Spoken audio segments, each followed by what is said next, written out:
The massive doors of the Galactic Council chamber slid open with a soft hiss. Ambassador Park Hyun walked in with his usual calm smile, followed by his two assistants. Kim Nara carried a data pad filled with trade proposals, while Lee Dae adjusted his communication device. The three humans looked exactly like they had for the past 3 years. Polite, reasonable, and ready to make deals.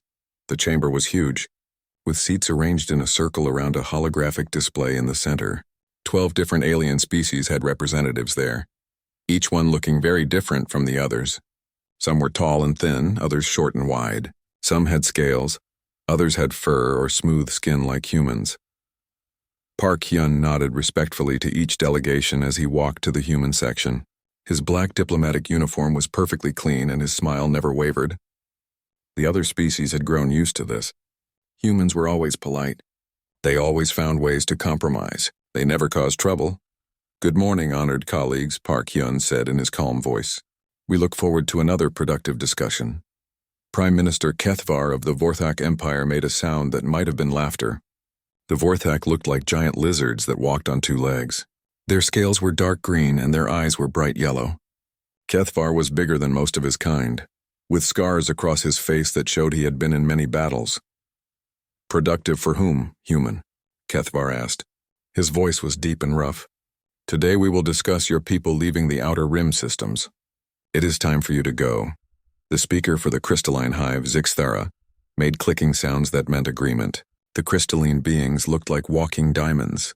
Their bodies made of what seemed like living crystal. Light moved through them in strange patterns when they communicated. "The ancient claims are clear," Zixthara said in a voice like breaking glass. "Humans have no right to those worlds. You must leave within 30 standard days." Park Hyun's smile stayed exactly the same. Kim Nara made notes on her datapad. Lee Dae quietly recorded everything. This was how it always went. The other species would make demands and humans would find a way to work things out peacefully. "We understand your concerns," Park Hyun replied. "Perhaps we can discuss alternative arrangements. We have mapped several other systems that might meet your needs. We could also offer increased trade benefits to compensate for any inconvenience." Other representatives around the chamber made sounds of approval. The humans were being reasonable again, just like always. Some of the aliens looked bored. They had seen this same pattern many times before, but something was different today. In a small room far from the council chamber, Admiral Kang Soo of the Human Defense Fleet was reading a report that would change everything. The report came from Dr. Yoon Hana, a human scientist who had been working deep in crystalline territory for months. The pictures in the report were horrible.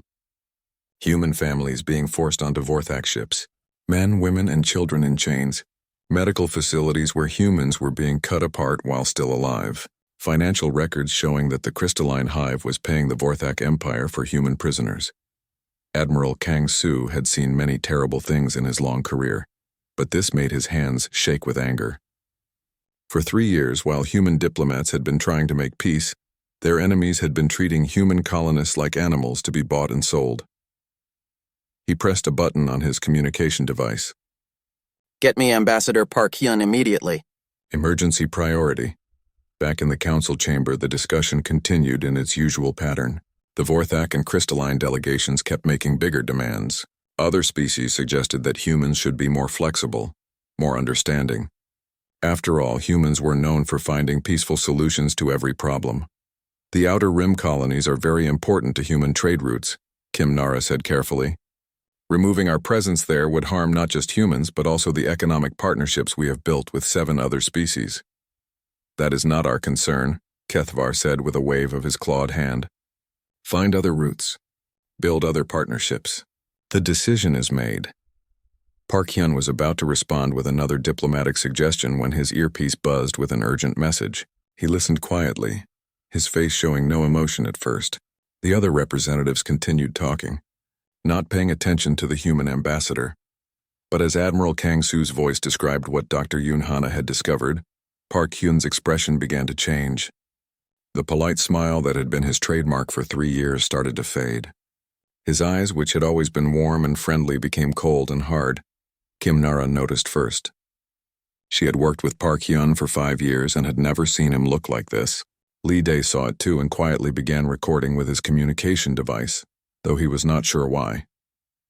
The chamber slowly fell silent as the other representatives realized something was happening.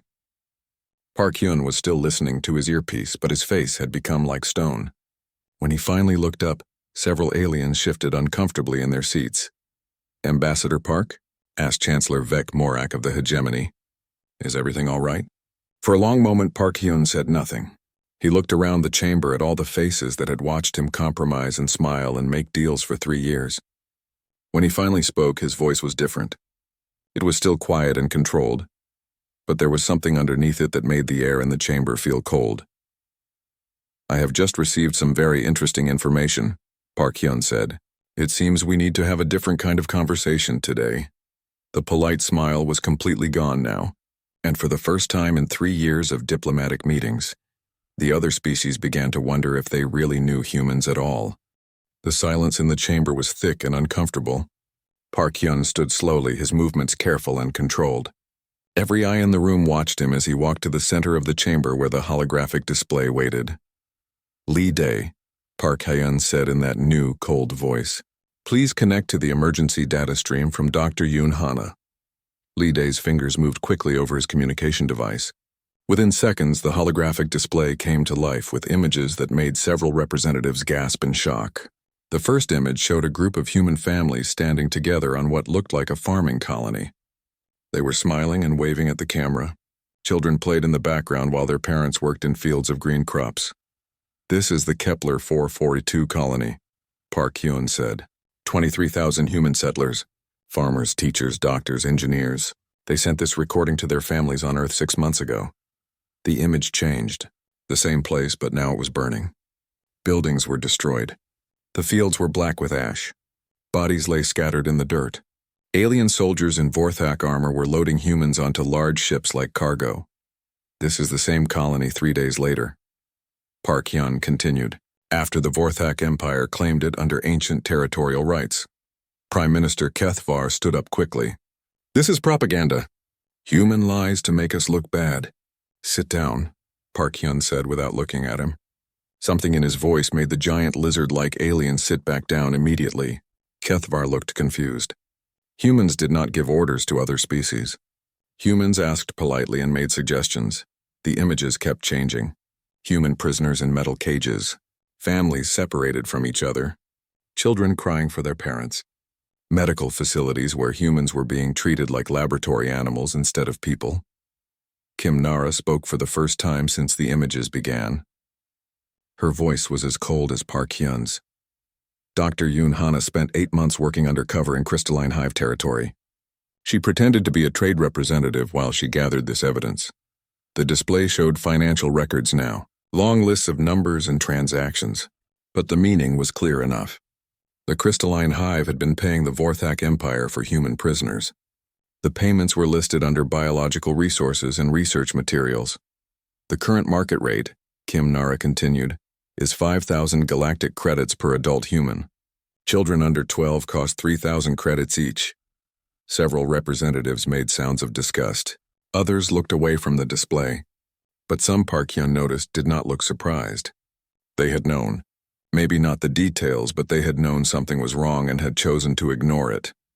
"This is impossible," Zixthara said, her crystal body flashing with angry colors. "The Crystalline Hive does not engage in such activities. These records must be fake." Lee Day pressed another button on his device. The display now showed video recordings from inside crystalline facilities. Humans in medical chairs with tubes and wires connected to their bodies. Crystalline scientists taking notes while humans screamed in pain. Humans being dissected while they were still alive.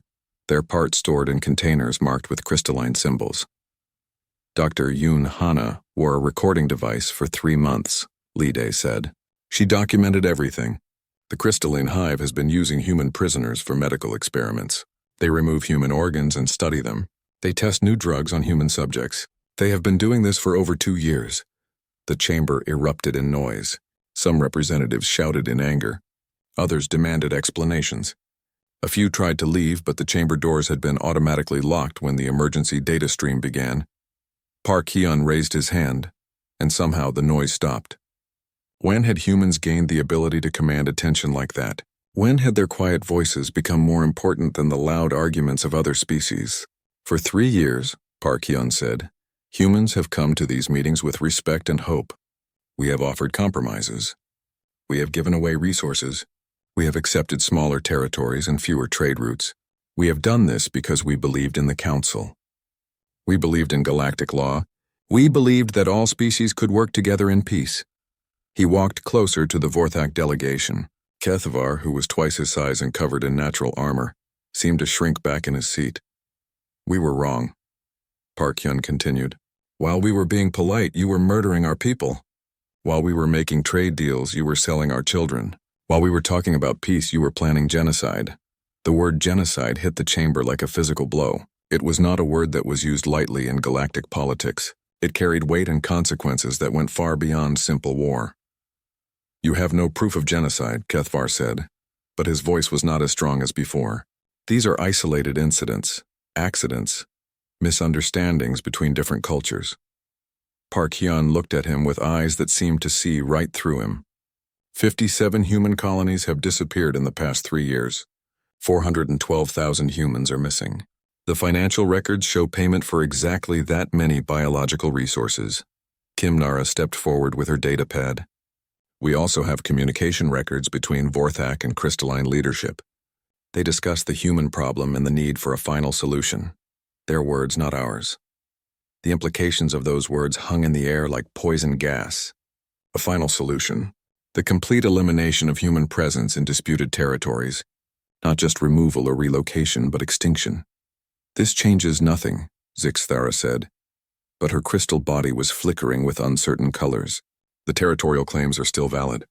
Ancient rights cannot be ignored because of unfortunate incidents.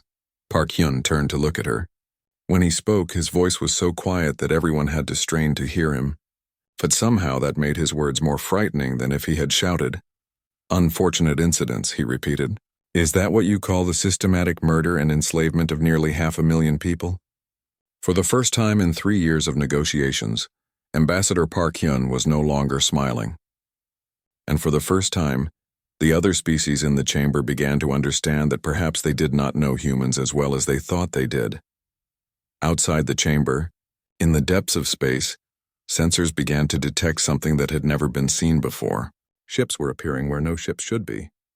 The human defense fleet was decloaking at the edge of the system, and there were far more of them than any peace treaty had ever allowed. The chamber's emergency lighting began to flash as proximity alarms sounded throughout the station. Every representative looked up at the ceiling, then at their personal devices as urgent messages started flowing in. The messages all said the same thing. Massive fleet detected at system edge. Origin, Human Defense Force, number of vessels unknown. Threat level, extreme. A new holographic projection appeared in the center of the chamber without anyone activating it. The image showed Admiral Kang-Soo standing on the bridge of a warship that looked nothing like the peaceful human vessels that visited Council space. Behind him, through massive windows, hundreds of other ships could be seen stretching into the darkness of space. Greetings, Council members, Admiral Kang-Soo said. His voice was calm, but there was steel underneath it. I am Admiral Kang-Soo of the Human Defense Fleet. I apologize for the interruption, but recent events require immediate attention. Prime Minister Kethvar found his voice first. This is a violation of every treaty. Human military vessels are restricted to your home systems. You cannot bring a fleet into Council space. Admiral Kang-Soo looked at him with the same cold expression that Park Hyun had been wearing. Treaties are agreements between civilized species, Prime Minister. They assume that all parties will act with honor and respect for life. When those assumptions prove false, the treaties become meaningless. The display behind the Admiral changed to show tactical readouts of the human fleet. The numbers made several representatives gasp in shock. Where human peace treaties had limited them to 50 defensive vessels, over 3,000 ships now floated at the edge of the system. And these were not the small patrol boats and transport ships that humans usually showed. These were massive warships with weapons that violated every galactic arms limitation agreement. How is this possible? Asked Chancellor Vec Morak. His species, the hegemony, had always considered themselves the strongest military force in the galaxy. The human fleet now surrounding them was 3 times larger than anything the hegemony could field. An interesting question. said a new voice. Commander Park Jin appeared beside the Admiral, her uniform bearing the insignia of Human Special Operations. For the past 6 years, every human colony has been required to maintain defensive capabilities. What you saw as peaceful farming communities were actually fortress worlds. What you believed were merchant vessels were military ships in disguise. She gestured, and the display showed images of human colonies transforming, barns opened to reveal missile batteries, farm equipment converted into mobile weapon platforms, civilian ships shed their outer hulls to show the warships hidden underneath. Every human settlement in the galaxy can become a military base within 4 hours, Commander Park Jin continued. Every human civilian has received military training. Every human merchant vessel is actually a warship. We have been preparing for this day since we first joined the galactic community. The council members looked around at each other in growing fear. They had thought humans were weak because they were always polite. They had believed humans were helpless because they always compromised. Now they realized that humanity had been playing a completely different game. "This is impossible," Zixthara said, her crystal body flashing with panic colors. "Our intelligence services monitor all species. We would have detected such preparations." Li Day smiled for the first time since the images of human prisoners had been shown. It was not a pleasant smile. "Your intelligence services have been fed false information for 7 years. Every human you thought was a simple trader or farmer or tourist was actually gathering intelligence on your military capabilities, your political structures, and your economic weaknesses." The display changed again, showing detailed maps of Vorthak and crystalline territories, but these were not the general charts available to all council members. These showed every military base, every weapon depot, every government building, every communication center. The level of detail was impossible, unless humans had people working inside those civilizations for years. "We know the location of every Vorthak military commander," Kim Nara said, speaking for the first time in several minutes. "We know the private communication codes of every crystalline hive administrator. We know which planets can be defended and which ones cannot. We know exactly how long each of your civilizations can survive without their supply lines." Park Hyun had been quiet during these revelations, but now he stepped forward again. When he spoke, his voice carried a weight that made even the largest aliens seem small. "For 3 years we have sat in this chamber and listened to demands. We have accepted insults. We have given away resources that were rightfully ours. We did this not because we were weak, but because we hoped that other species would learn to value peace as much as we do." He looked directly at Kethvar and Zixthara. "We were wrong. You interpreted our desire for peace as inability to wage war. You mistook our diplomacy for helplessness. You confused our patience with weakness." Admiral Kang Su's voice came from the hologram again. "The human species has voted unanimously. The Council has 36 hours to render justice for the crimes committed against human civilians. If justice is not delivered, humanity will deliver its own." "What does that mean?" asked President Lim Sena of the Althurian Republic. Her people had always been friendly with humans, but even she looked frightened now. Commander Park Jin answered. "It means that the Vorthak Empire and the Crystalline Hive will cease to exist. Not just their governments or their military forces. Their entire civilizations will be removed from the galaxy. Every world they control will be sterilized. Every ship they possess will be destroyed. Every member of their species will be eliminated." The word eliminated echoed in the chamber like a death sentence. Several representatives stood up from their seats, but there was nowhere to go. The chamber was locked down, and outside a human fleet waited with weapons that could destroy entire star systems. "This is madness," Kethvar said, but his voice was shaking now. "You cannot commit genocide against 2 entire species. The rest of the galaxy will unite against you."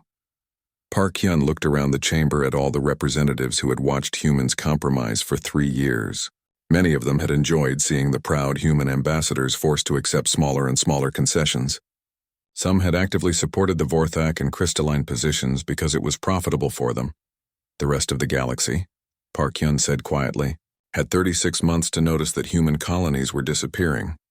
They had countless opportunities to investigate strange reports and unusual trade patterns.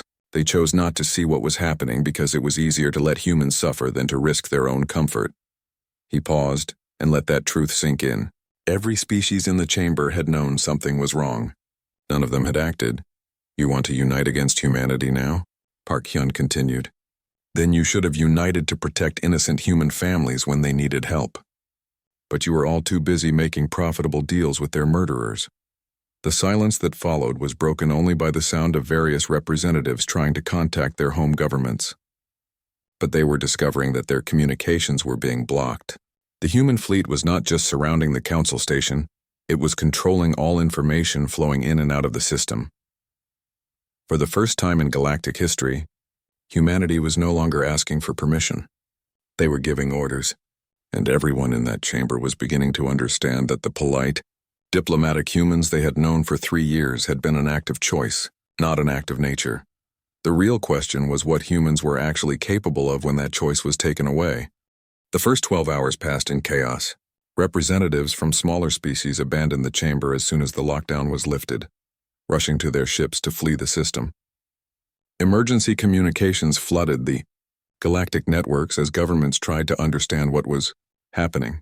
President Lim Sina of the Althurian Republic was the first to try diplomatic contact with the human fleet.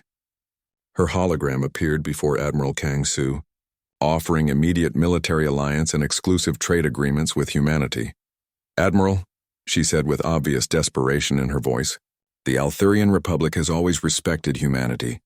We offer our full fleet to assist in any action against the criminals who have harmed your people." Admiral Kang Su looked at her with eyes that showed no emotion at all.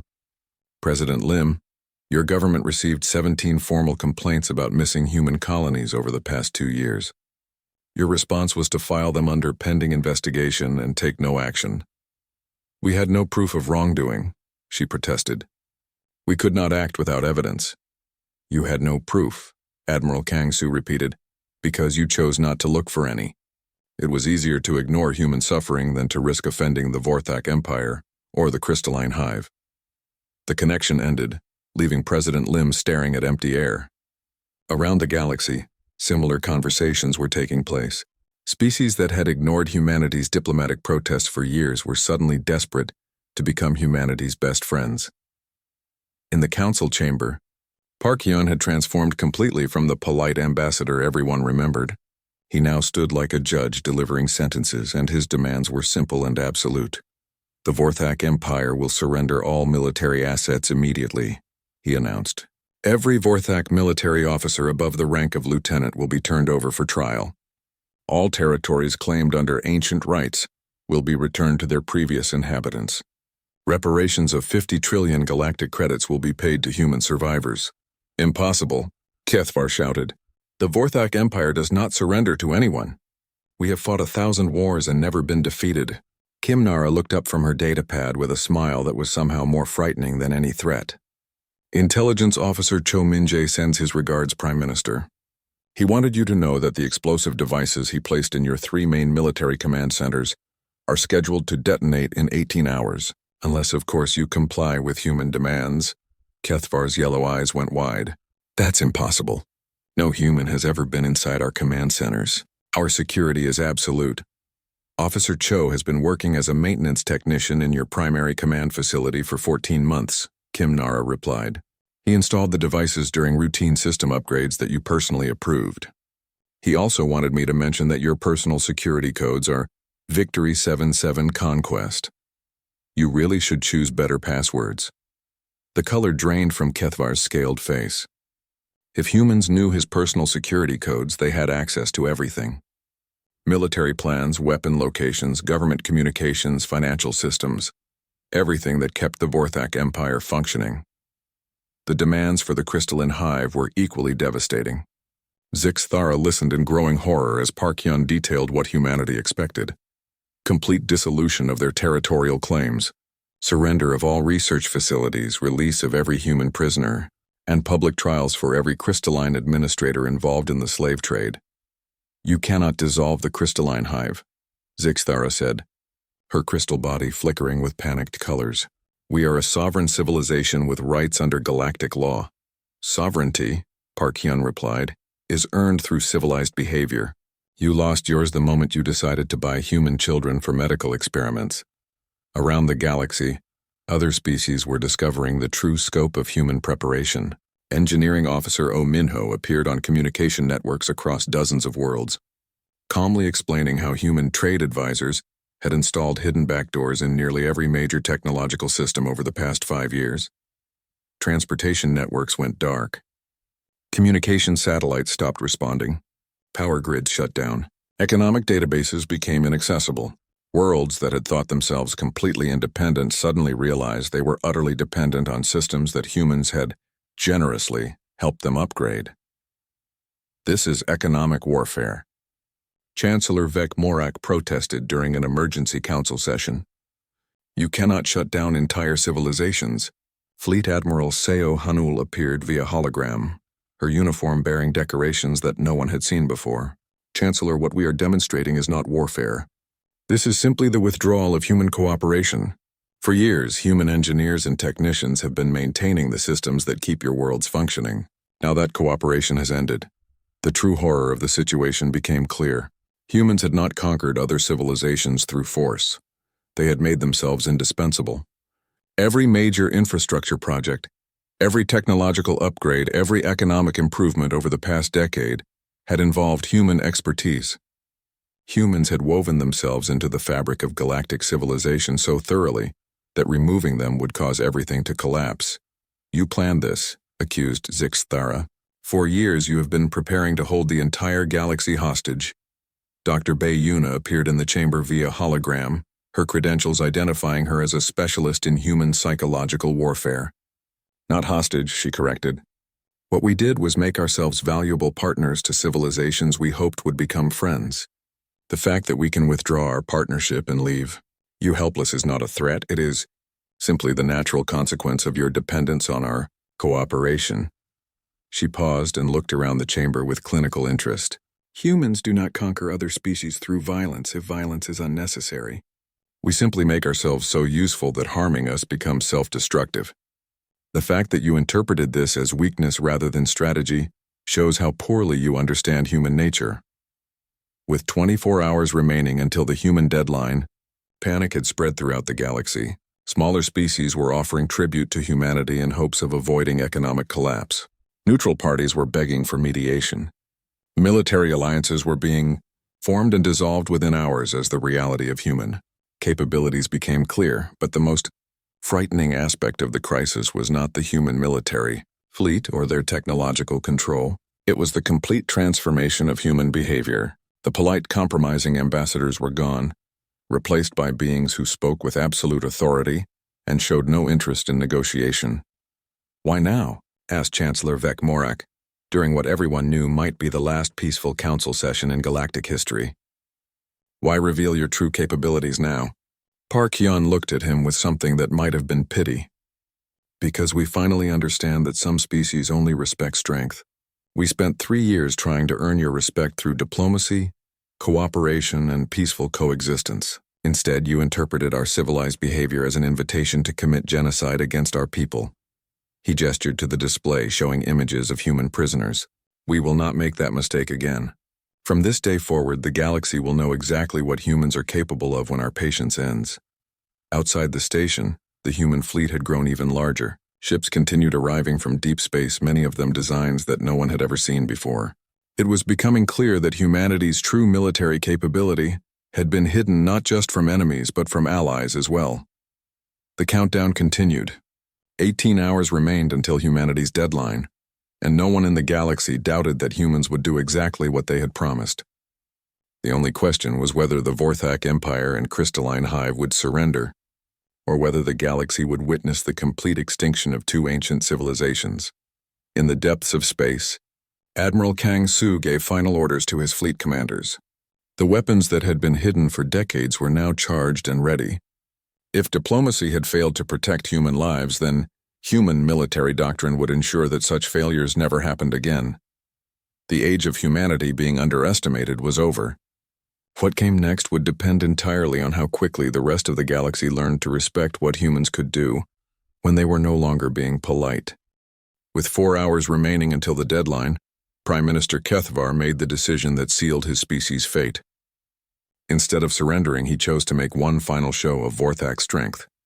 The holographic display in the council chamber suddenly filled with images from a Vorthak military broadcast. Kethvar himself appeared on screen, standing in front of a group of human prisoners. Men, women, and children in chains, all of them looking terrified and weak. Humans. Kethvar roared at the camera. You think your threats frighten the Vorthak Empire? You think your hidden fleet makes you powerful? Watch and learn what happens to those who challenge us. What followed made several council members turn away in horror. The execution of the prisoners was broadcast live across the galaxy, with Kethvar personally killing human children while taunting humanity to come and take revenge if you can. When the broadcast ended, the silence in the council chamber was absolute. Every representative stared at the empty display, understanding that they had just witnessed the end of any possibility for peaceful resolution. Park Hyun had not moved during the entire broadcast. He stood perfectly still, his face showing no expression at all. When he finally spoke, his voice was barely a whisper. Admiral Kang Soo, he said into his communication device. Execute Operation Cleansing Light. Confirmed, came the Admiral's voice. All units are authorized for total warfare doctrine. May God forgive us for what we are about to do.